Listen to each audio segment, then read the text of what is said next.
오늘 저는 역대하 36장 11절에서 21절 말씀 중심으로 해서 새 나라가 세워졌도다 하는 제목으로 하나님 말씀을 증거하겠습니다. 역대하 오늘이 36장 마지막 그 말씀을 우리가 읽었습니다. 이스라엘의 역사가 기록된 성경이 열왕기 상하, 물론 사무엘도 포함이 되지만 역대 상하를 읽으면 이스라엘의 여러 왕들에 대한 기록들이 쭉 나와 있잖아요. 아주 구체적인 이스라엘의 역사입니다. 근데 오늘 읽은 역대하 36장을 보면 그 이스라엘이 멸망당하는 것으로 끝납니다. 우리가 알지만 이스라엘이라고 하는 나라는 그냥 세워진 나라가 아니죠. 어떤 사람이 무슨 권력을 목적으로 영토를 확장하기 위해서 부족을 끌어모아서 국가가 형성되고 그런 방식의 나라가 아니라 이스라엘은 하나님께서 세상 만민 가운데 고르고 고른 택한 백성들로 이루어진 나라, 하나님의 거룩한 나라가 이스라엘입니다. 그러니까 하나님께서 그 나라의 주가 되시잖아요. 하나님이 주인 되시는 그 이스라엘이라고 하는 나라는 당연히 승승장구하고 번영해야 되는데 오늘 보니까 이스라엘이 멸망당하고 하나님의 전이 불질러지고 예루살렘 성이 무너지고 많은 사람들 남녀노소 할 것 없이 죽임을 당하고 이런 비참한 일들이 오늘 벌어지는 것을 볼 수가 있습니다. 이 아주 비참한 지금 이 역사적인 사건이란 말이에요. 나라가 망했어요. 근데 오늘 본문에 여기 21절 말씀을 보시면 뭐라고 기록되어 있냐면 이에 토지가 황무하여 이제 사람이 다 죽고 끌려갔기 때문에 농사질 사람이 없어요. 버려졌단 말입니다. 땅이. 토지가 황무하여 안식년을 누림같이 안식하여 70년을 지내었으니 안식년이라고 하는 게 뭐예요? 7년째 되는 때 쉬는 게 안식년이잖아요. 쉼이라는 것은 일한 자에게 주어지는 것이 바로 쉼이에요. 안식이라고 하는 것은. 날마다 쉬는데 무슨 안식이냐? 그건 있을 수가 없죠. 일을 하고 수고한 다음에 주어지는 것이 안식이요. 그래서 안식의 축복이란 말이에요. 근데 여기 보니까 나라가 망했는데 표현은 뭐라고 표현되냐면 토지가 황무합니다. 여기까지 인정이 되죠. 백성들이 끌려가고 사람들이 죽어서 논밭을 일굴 사람이 없죠. 토지가 황무합니다. 근데 안식년을 누림같이 안식하여 70년을 지냈다. 안식이 왔다 그 얘기입니다. 나라가 망했는데 안식이 왔어요. 그거 이상하지 않아요? 통곡하고 독립운동 벌이고 학대를 당해서 막 고통을 당하고 막 아수라장이 되고 막 이래야 되는데 성경은 그렇게 표현 안 하고 안식년을 누린 거와 같다. 거기에 소망을 두는 거예요. 망했지만 눈에 보이는 국가, 눈에 보이는 예루살렘 성 무너지고 망했지만은 하나님 시각으로 봤을 때는 무너지고 망한 것으로 끝나는 것이 아니라 안식을 줬다. 안식이라고 하는 게 뭐예요? 우리가 왜 쉽니까? 무조건 쉬고 싶어서? 아니지. 현대적인 관점에서 봤을 때 안식이라고 하는 것은 그 다음의 일을 위한 준비 과정이죠. 그죠? 안식이라는 게 그거 아닙니까? 내일은 어떻게 되든 말든 그냥 오늘 한번 신나게 놀아보자. 그냥 먹고 마시고 그냥. 그리고 그냥 밤새도록 놀고 그 다음날 출근하려면 막 눈이 뻘개가지고 막 지하철에 보면 막 조느라고 정신이 없어서 내릴 때도 못 내려가지고 막 사방. 그건 안식을 누린 게 아니지. 안식이라고 하는 것은 그 다음에 건설적인 일들을 바라보고 쉼을 주는 것이 안식인데 여기 안식이라고 하는 말을 통해서 우리가 뭘 지금 생각할 수 있느냐? 하나님의 나라는 사라지지 않는다. 그걸 우리가 지금 봐야 돼요. 우리 믿음의 사람들이 약해질 때가 있잖아요. 세상 사람보다 교회 안 다니고 예수님 안 믿는 사람보다 우리가 더 좀 못나 보이고 가진 것도 없어 보이고 좀 주눅 들고 좀 의기소침해지고 그럴 때가 있잖아요. 속상하죠. 근데 그거는 그냥 잠깐 일시적인 눈에 보이는 현상이고 실상 영적인 것으로 봤을 때는 우리는 쇠퇴하지 않는다. 이게 중요한 것입니다. 쇠퇴하지 않는다. 그 임플란트 그 치과에 가서 제가 느낀 게 뭐냐면요. 노인네들이 많이 오시더라고요. 많이 와. 다 젊었을 때 나름대로 휘날리면서 살았던 사람들 아닙니까? 그죠? 예? 근데 와가지고 그것도 또 노인네들 특징은 뭐냐? 혼자 오는 사람이 없어. 다 둘이 와. 예? 서로가 서로를 의지하면서 이렇게 와가지고. 근데 똑같은 노인이라 할지라도 그 안에 뭐가 있느냐가 중요한 거예요. 그게 참 중요한 거예요. 너무너무 감사한 게 나도 노인이잖아요. 야, 이런 말 하기가 참 그러네. 거기 왜 노인인 것을 깨닫냐면은 병원에 가면 간호사들이 뭐라고 불러요? 호칭을. 응? 아버님 아버님 그런다니까. 아니 난 이런 딸을 둔 적이 없는데 나한테 아버님 아버님 막 그래. 누워서 이게 눈까지 다 가리고 입만 뻥 뚫어놓고 누워있잖아요. 아버님 아버님 그럼 날 부르는 건가? 이게 내가 이게 노인 취급을 받는구나. 다른 노인하고 나는 틀려. 왜 다른 노인하고 나는 왜 틀리느냐? 내 안에 뭐가 있다고요? 그리스도 예수가 있잖아요. 이게 중요하다니까. 하나님의 나라는 쇠퇴하지 않습니다. 육신은 허물어지게 돼 있어요. 당연해요. 아무리 갖다 틀어박고 고치고 난리치고 이거는 완전히 공사도 그런 공사가 없어요. 그죠? 막 드르륵 그냥 난리가 아니지. 그리고 딱 나오니까 뭐가 새로워진 것 같잖아요. 발달했잖아요. 모든 게 다 뜯어고치고 발달했잖아요. 우리 10년까지 그렇게 과연 사람의 손을 통해서 이게 바꿔지고 새로워질 수 있느냐? 천만의 말씀이에요. 아니거든요. 그냥 아무리 발버둥을 쳐도 육신의 삶이라고 하는 것은 그 때가 있어요. 때가 되면 허물어지는 거예요. 때가 되면 허물어진다니까. 그러니까 어떻게 보면 육신적인 삶만 이 목적을 놓고 보면 불쌍하지. 우리들의 인생이라는 게 불쌍해요. 집에서 강아지들 키우시잖아요. 애완. 한 7년, 8년, 10년 넘어가면 강아지들이 어때요? 힘을 못 쓰잖아요. 기쁜 것도 없고 슬픈 것도 없고 꼬리치는 것도 그렇고 그냥 푹 처져가지고 똑같아요. 애완 그 강아지들이나 우리 인생이나 나이 먹으면 다 똑같은 거예요. 왜 그런 걸 보면서 아이고 우리 강아지 불쌍하다 그렇게만 볼 게 아니라 우리 인생도 육신적으로만 본다면 다를 거 하나도 없다. 그럼 뭐가 차이냐? 뭐가? 비록 나라가 망하고 사람들이 죽고 포로로 끌려갔어도 하나님의 나라에 안식이 왔어요. 안식이라고 하는 얘기는 뭐예요? 다시 힘을 얻어서 일할 수 있는 기회를 하나님이 주신다. 그걸 바라보고 나가는 거예요. 이거를 우리가 먼저 알고 하나님 말씀을 봐야 됩니다. 자, 이스라엘이 멸망당하기 전에 다윗 왕과 솔로몬을 지나서 아들 르호보암 때 이스라엘이 남북으로 나눠졌잖아요. 북이스라엘이 있고 남쪽에 유다 왕국이 있었단 말이에요. 근데 북쪽의 이스라엘이 BC 722년에 아수르에 의해서 먼저 멸망당했어요. 왜 멸망당했습니까? 군사적인 능력이 없어서가 아니라 하나님을 제대로 섬기지 않았기 때문에. 이거예요. 보세요. 세상 나라는 하나님을 안 섬겨도요. 어느 정도 번성해요. 하나님과 상관없이 살아도 저 중국을 보세요. 러시아를 보세요. 강국이잖아요. 왜 그래요? 거기는 주인이 하나님이 아니야. 주인이 하나님이 아니기 때문에 하나님과 상관없이 악한 짓을 해도 그냥 나라가 번성해. 그건 진짜 번성은 아니지 물론. 나중에 심판받지만. 하나님의 나라 이스라엘이라고 하는 나라는 세상 나라와 비교할 때 보면 그렇게 죄 짓는 것도 없어. 나쁜 짓도 안 해. 다만 하나님을 잘 안 섬길 뿐이야. 근데 그것 때문에 망해. 왜? 자기 주인을 배신했기 때문에.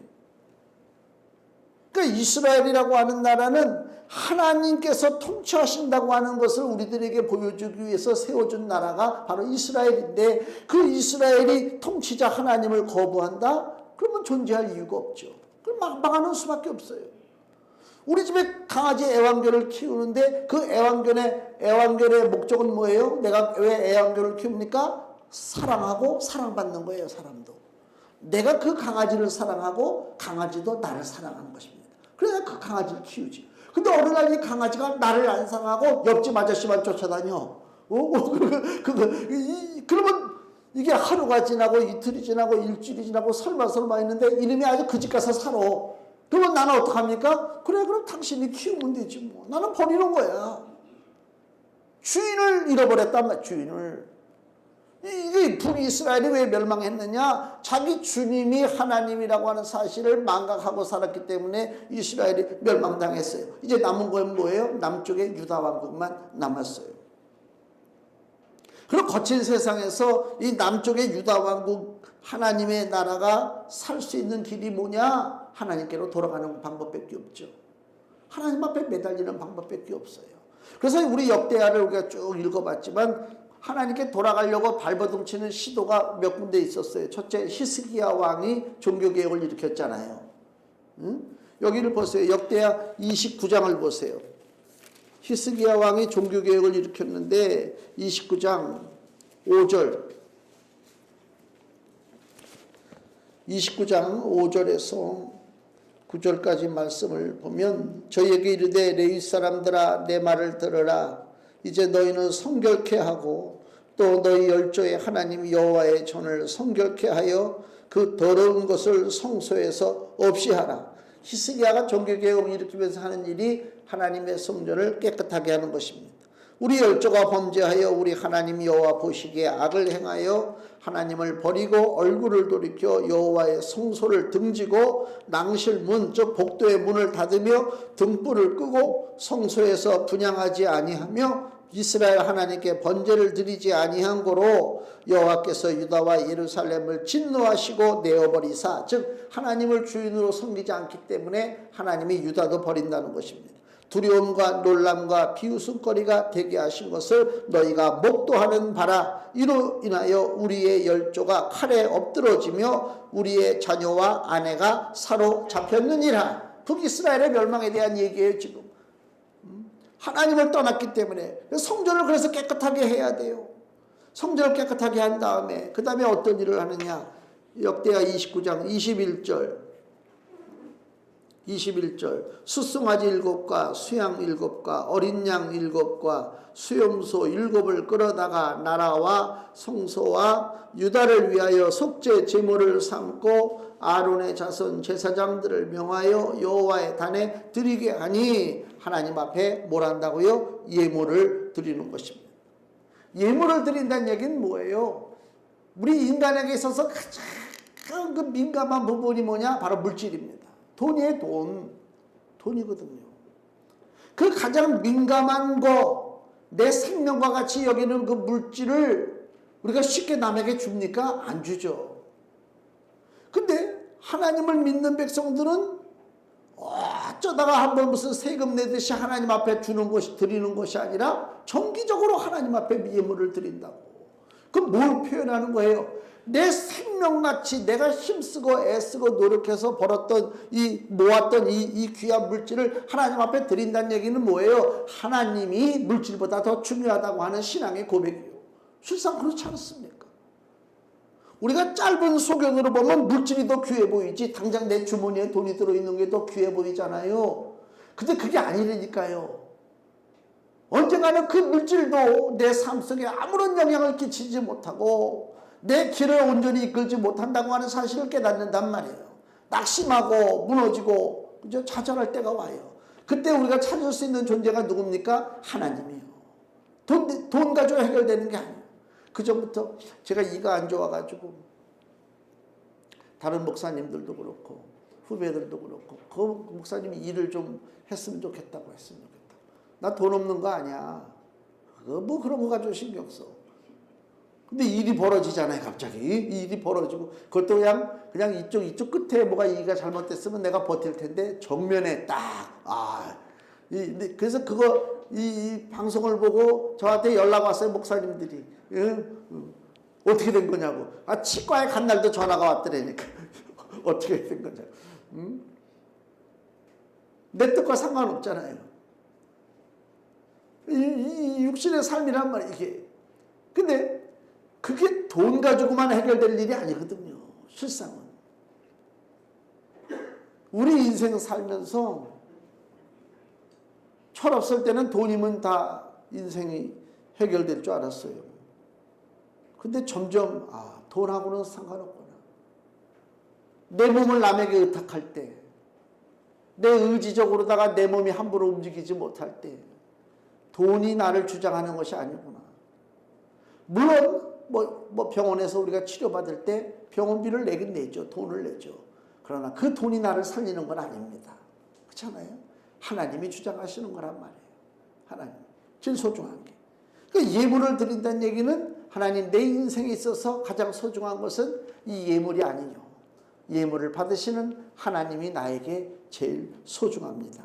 이것을 우리가 하나님 앞에 고백을 하는 것입니다. 근데 여기 보니까 역대하 29장 22절에 숫소를 잡음에 제사장이 그 피를 받아 단에 뿌리고 또 수양을 잡음에 그 피를 단에 뿌리고 또 어린 양을 잡음에 그 피를 단에 뿌리고 계속 짐승의 피를 뿌려요. 지금 피를 뿌린다니까.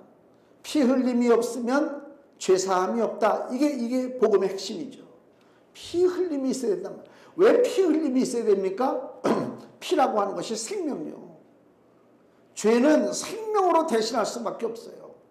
근데 내가 하나님 앞에 지은 죄는 내 피로다. 내가 피가 생명이니까 내 피로 하나님 앞에 회개를 해야 되는데 내 피를 다 쏟고 나면 내 육신의 생명은 어떻게 돼요? 사라지는 거잖아요. 안 되지. 하나님 앞에 회개하는 것까지는 좋은데 내 피를 쏟아서 회개하고 나는 사라진다? 의미가 없죠. 그래서 나 대신 피를 흘릴 존재가 필요하죠. 그게 바로 어린 양입니다.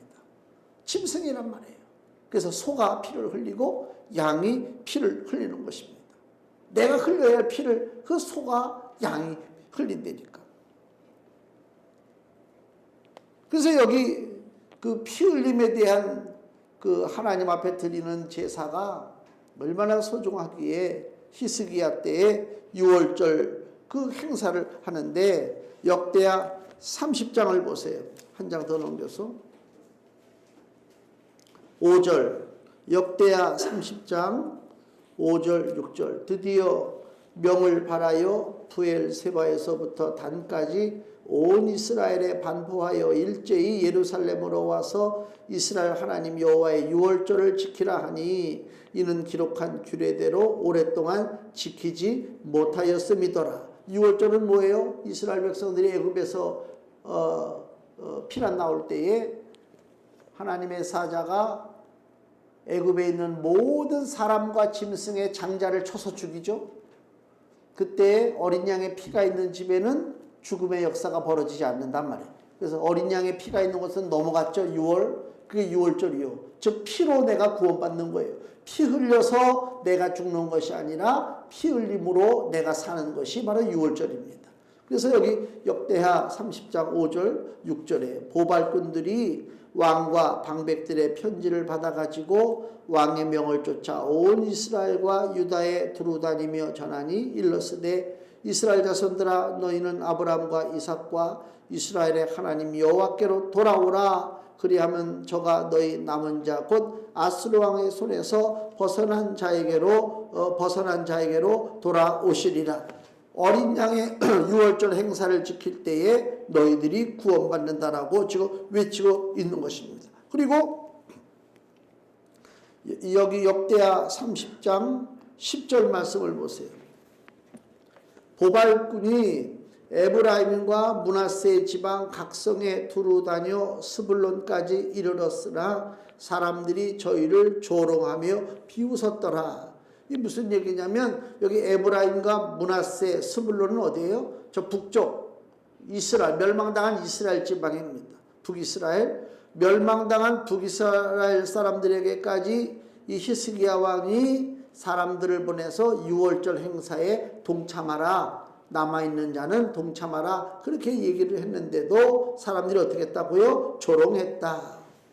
망했음에도 불구하고 자기들이 왜 망했는지 무슨 원인으로 망했는지 잘 몰랐기 때문에 유월절 행사에 참여하라고 하는 사실을 지금 조롱했다 그 얘기입니다. 유월절 행사의 핵심은 뭐예요? 어린 양의 피 흘림이잖아요. 어린 양의 피 흘림. 그러니까 히스기야 왕이 핵심을 본 거예요. 이스라엘이 바로 하나님의 성전을 깨끗하게 하고 하나님 앞에 예물을 드리고 어린 양을 잡는 유월절을 통해서 바른 믿음으로 세워줘야 이스라엘이 산다 그랬단 말입니다. 그래서 히스기야 때는 국가의 위기가 없이 잘 넘어갔어요.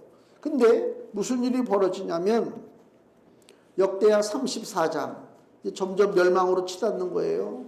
역대하 34장 여기 보면 1절에 요시야라고 하는 사람이 나오죠. 8살 때 왕이 돼서 예루살렘에서 31년을 치리합니다. 요시야 때 다시 종교개혁이 일어나요. 요시야는 누구냐면 바로 이 히스기야 왕의 증손자라, 즉 4대 만에 히스기야 왕의 증손자인 요시야가 종교개혁 운동을 합니다. 자, 여기 34장 3절 말씀 보세요. 오히려 어렸을 때 곧 위에 있은 지 8년에 그 조상 다윗의 하나님을 비로소 구하고 그 12년에 유다와 예루살렘을 비로소 정결케 하여 그 산당과 아세라 목상들과 아로새긴 우상들과 부어 만든 우상들을 제하여 버리매 무리가 왕의 앞에서 바알들의 단을 회파하였으며 왕이 또 그 단 위에 높이 달린 태양상들을 찍고 또 아세라 목상들과 아로새긴 우상들과 부어 만든 우상들을 빻아 가루를 만들어 거기 제사하던 자들의 무덤에 뿌리고 제사장들의 뼈를 단 위에서 불살라 유다와 예루살렘을 정결케 하였으며 요시야가 종교개혁을 다시 일으켜서 하나님의 성전을 깨끗하게 하고 우상들을 때려 부신 이야기가 지금 나오죠. 자, 이게 무슨 얘기냐면요. 히스기야 왕이 종교개혁을 일으켜서 예루살렘 성전을 깨끗하게 하고 하나님 앞에 유월절 예배를 드렸잖아요. 그 나라가 부강해졌어요. 그럼 그 다음은 어떻게 해야 돼요? 계속 그 방법으로 나가야지. 그러니까 하나님을 쉽게 얘기하면 하나님을 잘 믿는 집안이 있단 말이에요. 부모가. 그럼 자식이 어떻게 해야 돼요? 하나님을 같이 잘 믿어야지. 손자도 하나님을 잘 믿어야지. 증손자도 하나님을 잘 믿어야지. 근데 지금 이스라엘은 히스기야가 무너져가는 나라를 바로 일으켜 세우고 종교개혁을 일으켰는데 시간이 지날수록 나라가 다시 무너져. 그러니까 그 증손자인 요시야 때 다시 하나님의 전을 깨끗하게 하고 온갖 우상들을 때려부신다. 그게 뭐예요? 인간에게 있어서 가장 고질적인 병이 뭐냐? 자기의 참 주인 대신 하나님을 떠나려고 발버둥치는 것이 인간의 고질적인 질병이다. 그 얘기입니다. 사람들이 왜 망하고 왜 죽습니까? 병들어서요? 아니요. 하나님을 버리기 때문에 망하고 죽는 거다. 그게 제일 안타까워요. 세상 사는 거 아무것도 아닙니다. 죽고 사는 거 진짜. 죽고 사는 거 아무것도 아니라니까요. 진짜 죽는데 왜 죽느냐? 하나님을 버리기 때문에 죽는다니까. 히스기야 때 종교개혁을 일으켜서 나라를 바르게 세웠으면 그 후대 왕들도 열심히 하나님을 섬기고 민족들이 주를 경배하고 믿음 가운데 행하면 그 나라를 건들 자가 누가 있습니까? 하나님이 지켜주시는데. 근데 그게 아니요. 좀 된다 싶으니까 육신의 정욕으로 사는 거예요. 다시 아세라 목상을 만들고 바알의 신상을 만들고 태양상을 만들어서 제사를 드리고 하나님이 제일 미워하는 짓거리를 한다니까. 결국 나라가 망하는 거예요. 지금 이 스토리가 이렇게 나간다니까요. 그래서 오늘 이제 본문으로 딱 들어가는 거예요. 36장으로 들어가서 11절 12절 본문을 보세요. 시드기야가 위에 나아갈 때에 나이 21세라. 이 시드기야는 누구예요? 유다의 마지막 왕이요. 멸망당하는 왕이라니까. 더 이상 이제 안 돼. 고쳐도 들어먹질 않으니까. 그 12절 그 하나님 여호와 보시기에 악을 행하고 선지자 예레미야가 여호와의 말씀으로 일러도 그 앞에서 겸비치 아니하였다. 예레미야는 우리가 통상 눈물의 선지자라고 그래요.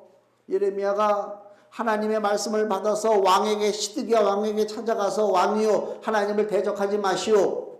그렇게 얘기를 해도 이 시드기야와 이 예레미야 선지자의 말을 거부한다니까 오히려 그 지하 감옥에다 내던져가지고 하루에 떡 한 조각 물 한 모금 그거 먹고 살게 만들어 하나님의 선지자를.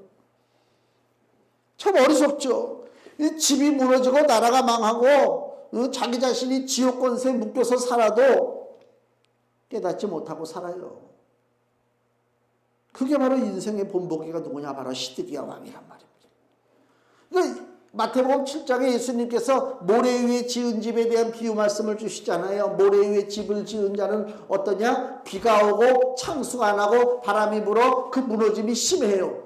그러면 바람도 안 불고 비도 오지 않고 그냥 홍수가 나지 않으면 모래 위에 집을 지은 사람이 자기 인생이 위기라고 하는 사실을 모른다 그 얘기요. 자기 인생이 위기가 왔다는 사실을 모르고 산다니까. 그냥 이렇게 사는 줄 알아요. 이렇게 살아야 멋있는 줄 알아요. 그러나 이미 위기가 왔어요. 그거를 위기다라고 하는 순간 이미 끝난 거야. 끝난 거라니까요. 많은 대부분의 인생들이 그렇단 말이에요. 빨리 주님을 붙잡고 주님을 의지하고 살아야 되는데 예수님 없이도 잘 되거든.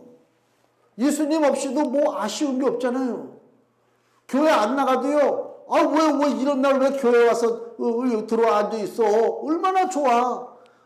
오전에도 여기 차 운전하면서 보니까 무슨 뭐 동문회 체육대회 뭐 해가지고 막 써붙여놓고 뭐 신났고 또 어느 은행연수원인가 거기 그 주차장에 차들이 그냥 꽉 찼어. 얼마나 오늘 뭐 만나서 그냥 체육대회도 하고 먹고 마시고 좋지. 뭐 교회하고 상관없어도 잘 풀려요. 예수님 안 믿어도 잘 돼요. 찾아온다고. 인생의 위기는 찾아와요. 위기다라고 할 땐 이미 때가 늦었어요. 때가 늦었다니까요. 그 요한계시록의 7교회 중 하나인 버가모 교회가 있는데 주님께서 버가모 교회의 현실에 대한 이야기를 해주시는데요. 요한계시록 2장 12절을 보세요. 성경저 맨 뒤에 요한계시록 2장 12절에서 13절 말씀이요. 버가모 교회의 사자에게 편지하기를 좌우에 날선 검을 가진 이가 가라사대 주님이 버가모 교회에 말씀하십니다. 네가 어디 사는 것을 내가 아노니 예수님이 아셔요. 거기는 사단의 위가 있는 데라. 사단의 왕자가 있다는 것입니다. 사단의 통치가 이루어진다는 것입니다. 무시무시한 거예요. 버가모 교회가 세워진 지역이 알고 보니까 사단의 본 소굴이라 그래요. 소굴. 내가 내 이름을 굳게 잡아서 내 충성된 증인 안디바가 너희 가운데 곧 사단에 거하는 곳에서 죽임을 당할 때에도 나를 믿는 믿음을 저버리지 아니하였도다. 버가모 교회가 세워졌는데 버가모 교회가 환난이 많고 핍박이 많아요. 왜요? 거기가 사단이 있기 때문에 그래요. 그래서 주님이 오시는데 어떤 모습으로 오신다고요? 좌우에 날선 검을 가지고 오셔요. 왜 좌우에 그 날카로운 검을 갖고 오십니까? 싸우시는 거예요. 왜 주님이 싸우십니까? 바로 그 하나님의 자녀들이 사는 그곳이 마귀의 소굴이기 때문에 그래요. 우리가 사는 그곳이 마귀의 소굴이니까요. 이웃 사람들 만나면 허허거리고 인사하고 왔다 갔다 때로는 무표정하고 별의별 상황들이 있지만 우리가 사는 그곳이 어디라고요? 마귀의 소굴이란 말입니다. 주변 사방에서 사단의 공격이 들어와요. 이 사실을 모르고 살면 끝내 무너지고 멸망당할 수밖에 없어요. 주님은 그 상황을 아시잖아요. 우리가 주님 앞에 전능하신 우리 주님 앞에 호소하고 의탁하면 내가 된다. 제가 아주 병원 가는 건 아주 너무너무 싫어서 나는 아니할 말로다가 누가 뭐라고만 자꾸만 안 그러면 여기 이 하나 빠져도 끝까지 내가 치고 안 가고 버틸 자신이. 그렇죠. 내가 그렇잖아요. 내가 지금 누구 뭐 손을 볼 거야. 뭐 어디 가서 면접을 볼 거야. 뭐 입 빠졌다고 뭐 어떡할 거야. 사람들이 생각해요. 얼마나 참 불쌍하다. 돈도 없어가지고 저 이도 못해도. 그게 아야 돼. 사람. 그 간호사하고 저 상담하는데 이거 보고 놀래잖아. 그래서 내가 그랬지. 어차피 육체는 무너지는데. 그랬지. 멋있지 않아요? 어차피 육체는 무너지는데. 내가 그랬다니까. 내가 나를 위해서 하는 게 아니다. 보는 사람을 위해서 하는 거다. 그랬단 말이에요. 어차피 육체는 무너지잖아요. 아무것도 아니잖아요. 사방에 원수 마귀들이 공격하고 우리 삶 속에 무거운 짐들이 흘러넘치는데 그 상황을 누가 아신다고요? 주님이 아시잖아요. 주님이. 그래서 제가 지긋지긋하고 이거 막 치과 가면 막 그거 뭐 상상하기도 싫어서 막 근데 기도해서 하나님이 아시잖아요. 하나님께서 나에게 기쁨을 주시고 하나님께서 나에게 소망을 주세요. 하나님 오늘은 나에게 좋은 일들이 벌어지고 내가 정말 하나님의 은총으로 좋은 아버지 선물을 받는 날인 줄로 믿습니다. 그리고 갔어요. 그리고 누우니까 아무렇지도 않더라니까. 뭐가 막 기계 소리가 들리고 뭐 그전 같으면요. 여기 그전에 여기 이쪽 어금니 여기 사랑니 뽀뽀 치료할 때도요. 내가 하도 누워가지고 침대를 꽉 잡아서 손목이 다 아프더라니까. 잡아가지고 막 같이 버티는 거지 막. 근데 이번에는 편안하게 그랬다. 하나님 앞에 맡기고. 그건 뭐 조그만 예에 불과해요. 우리가 인생 살다가 겪는 일들이 그건 뭐 아무것도 아니지. 조족지연이지 진짜. 더 큰 일들이 많잖아요. 근데 뭐라고 그 위기의 순간에 그 가장 큰 파도가 나를 넘치는 순간에 내가 어떻게 기도한다고요? 하나님은 내가 당하는 일을 다 알고 계실 줄로 믿습니다. 그 하나님은 나를 사랑하시잖아요. 그럼 기도하고 나가는 거예요. 버가목 교회가 비록 사단의 자리가 있는 그 사단의 소굴에 있다 할지라도 하나님이 그 교회를 축복하시고 그 교회를 강하게 하셔서 사단의 세력과 맞서 싸우게 이기게 해주신다 그 얘기입니다. 시드기야는 자신이 유다의 마지막 왕이라고 하는 사실을 깨닫지 못했어요. 누구나 다 마찬가지입니다. 대부분의 제가 영적으로 봤을 땐 모든 사람이 바로 이 시드기야 왕과 똑같아요. 설마 내가 마지막이랴? 마지막이지. 주님 앞에 회개하지 않고 하나님 붙잡고 매달리지 않으면 오늘이 마지막이지. 오늘이 마지막이요. 시드기야는 여전히 자기에게 어떤 기회가 있는 줄 알았어요. 하나님 앞에 매달리면 되는데 안 매달리고도 자기의 삶이 잘 될 줄 알았다니까요. 그래서 15절 16절 말씀 열조에 하나님 여호와께서 그 백성과 그 거하시는 곳을 아끼사 부지런히 그 사자들을 그 백성에게 보내어 이르셨으나 하나님이 백성들을 아껴서 그 멸망당하는 민족에게 하나님의 선지자를 보냈어요. 근데 16절 그 백성이 하나님의 사자를 비웃고 말씀을 멸시하며 그 선지자를 욕하여 여호와의 진노로 그 백성에게 미쳐서 만회할 수 없게 하였으므로 하나님이 기회를 주시고 하나님의 일꾼들을 통해서 말씀을 주셨는데도 불구하고 하나님의 그 일꾼들을 비웃고 말씀을 멸시하고 선지자를 욕했다. 결국은 멸망당했다 그 얘기입니다. 예수님도 이런 일에 대해서 똑같은 그 멸망당하고 600년 후에 예수님이 역사하시잖아요. 근데도 그 상황이 변하지가 않아요. 누가복음 13장 34절 예수님이 하시는 말씀이잖아요. 예루살렘아 예루살렘아 선지자들을 죽이고 내게 파송된 자들을 돌로 치는 자요. 600년 전에 유다 마지막 시드기야 때도 똑같은 이 하나님의 말씀이 전해졌잖아요. 선지자들을 비웃고 욕하던 그 이스라엘이 지금 600년 후에 예수님이 이 땅에 오셨는데 하나님의 아들이 똑같아요. 예루살렘아 예루살렘아 선지자들을 죽이고 내게 파송된 자들을 돌로 치는 자요. 암탉이 제 새끼를 날개 아래 모음같이 내가 너희의 자녀를 모으려 한 일이 몇 번이냐. 그러나 너희가 원치 아니하였도다. 보라 너희 집이 황폐하여 버림바 되리라. 똑같아요. 역사가 반복된단 말이에요. 이 어리석음의 껍질을 지금 벗어내지 못한단 말입니다. 결국 유다가 멸망당합니다. 바벨론이 BC 586년에 유다를 멸망시킵니다. 여기는 그냥 뭐 100사람들을 죽였다 간단하게 이렇게 나오잖아요. 열왕기 하를 보세요. 열왕기 하에는 아주 비참한 얘기가 기록되어 있어요. 열왕기하 25장. 열왕기하 25장 6절에서 7절입니다. 구약성경 607페이지. 그날의 마지막 유다 왕국이 멸망당할 때에 그 일어난 사건을 자세히 기록했어요. 열왕기하 25장 6절에서 7절만 보면 갈대아 즉 바벨론 군사가 왕을 잡아, 이 왕이 누구죠? 시드기야 왕입니다. 왕을 잡아 림나 바벨론 왕에게로, 느부갓네살 왕에게로 끌고 가매 저에게 신문하고 시드기야의 그 왕의 아들들을 저의 목전에서 죽이고, 왕자들을 죽이는 것입니다. 아들을 아버지 눈앞에서 죽이고 시드기야의 두 눈을 빼고 사슬로 결박하여 바벨론으로 끌어갔더라. 이게 멸망입니다. 마지막 왕의 모습입니다. 그걸 깨닫지 못하고 지금 하나님을 거역한다, 그 얘기입니다. 신약시대에 교회가 세워졌어요. 예수님을 통해서 교회가 세워졌어요. 그것은 하나님의 나라가 세워지는 것입니다. 그럼에도 불구하고 여전히 유대인들, 이스라엘은 하나님을 거역해요.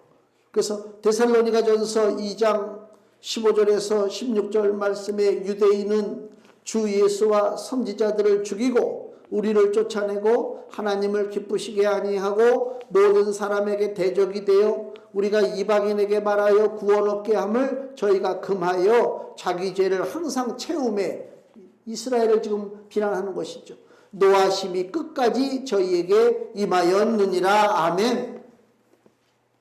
이스라엘에 대한 철저한 멸망을 지금 얘기하고 있어요. 즉 말씀을 정리하면요, 하나님의 나라, 거룩한 나라는 더 이상 이 땅에 존재할 수 없었습니다. 이스라엘이 멸망당했습니다. 그들이 회개하지 않습니다. 영토가 존재하지 않습니다. 이제 더 귀한 하나님의 나라는 우리 심령에 세워지는 것입니다. 거룩한 나라가 우리 심령에 세워집니다. 마태복음 4장 12절, 예수께서 요한의 잡힘을 들으시고 갈릴리로 물러가셨다가 나사렛을 떠나 스불론과 납달리 지경 해변에 있는 가버나움에 가서 사시니 이는 선지자 이사야로 하신 말씀을 이루려 하심이라. 일러스되 스불론 땅과 납달리 땅과 요단강 저편 해변 길과 이방의 갈릴리요, 흑암에 앉은 백성이 큰 빛을 보았고 사망의 땅과 그늘에 앉은 자들에게 빛이 비추었도다 하였느니라. 이때부터 예수께서 비로소 전파하여 가라사대 회개하라, 천국이 가까웠느니라 하시더라. 아멘. 하나님의 거룩한 나라가 다시 세워지는 것입니다. 이때부터입니다. 회개해야 됩니다. 왜 예수님께서 이스라엘 백성들에게 회개하라고 했을까요? 그 조상 선조 때부터 계속 똑같은 죄를 반복하고 있단 말이에요. 지금 하나님의 선지자들을 멸시하고 하나님의 말씀을 무시하고 비웃고 하나님을 섬기지 아니하고, 그것이 반복되기 때문에 주님이 하시는 말씀에 회개하라, 천국이 가까웠느니라. 하나님 나라는 복음을 통해서 부흥되고 확장되는 나라입니다. 과거의 이스라엘 유다 백성들은 하나님을 거역하고 죄 가운데 있기를 자청했기 때문에 거룩한 나라를 빼앗겼습니다. 이제 세워지는 새로운 나라는, 새 나라는 사람이 왕이 되는 나라가 아닙니다. 사람의 실수로 인해서 백성들이 고통당하는 나라가 아닙니다. 우리가 러시아를 알잖아요. 우크라이나 전쟁하는데 푸틴이 동원령을 내렸어요. 러시아 사람들이 끌려가서 죽기 싫다고 지금 막 탈출하고 난리죠. 지도자 하나 잘못 뽑으니까 그렇잖아요. 인간 지도자는 믿을 게 못 돼요. 누구든 간에. 하나님의 나라는 인간 지도자가 세워지는 나라가 아니요, 하나님의 새로운 나라는 누구라고요? 예수 그리스도가 왕이 되시는 나라입니다. 그걸 놓고 우리가 기도해야 돼요. 뭘 기도합니까? 하나님 잘 먹고 잘 살게 해주세요. 건강하게 살게 해주세요. 아무리 잘 먹고 잘 살고 건강할지라도 나라가 무너지면 그 인생은 똑같이 포로되는 것입니다. 우리는 뭘 위해서 기도해야 됩니까? 이 땅에 하나님의 새로운 나라가 세워지기를 위해서 기도해야 된다는 것입니다. 어렸을 때 그런 동요가 있잖아요. 새 나라의 어린이는 일찍 일어납니다. 잠꾸러기 없는 나라.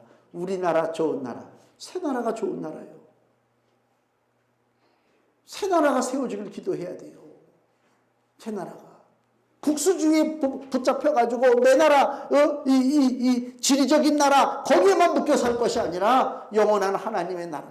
우리 예수님이 주가 되시고 왕이 되시는 그 통치하시는 나라, 그 하나님의 나라가 세워지기를 위해서 기도하고 거기 하나님의 새 나라에 내가 백성이 된 것에 대해서 감사하게 생각하며 하나님 앞에 영광을 돌려야 될 줄로 믿습니다. 금주 말씀 보세요. 시편 33편 12절 같이 읽습니다. 여호와로 자기 하나님을 삼은 나라 곧 하나님의 기업으로 빼심받은 백성은 복이 있도다. 아멘. 하나님의 새 나라가 세워졌습니다. 그 새 나라의 백성으로 사는 것이 축복인 것을 알고 흔들리지 말고 담대하게 하나님 나라 새 나라의 백성답게 믿음으로 승리하시기를 예수님의 이름으로 축원을 드립니다. 기도하겠습니다.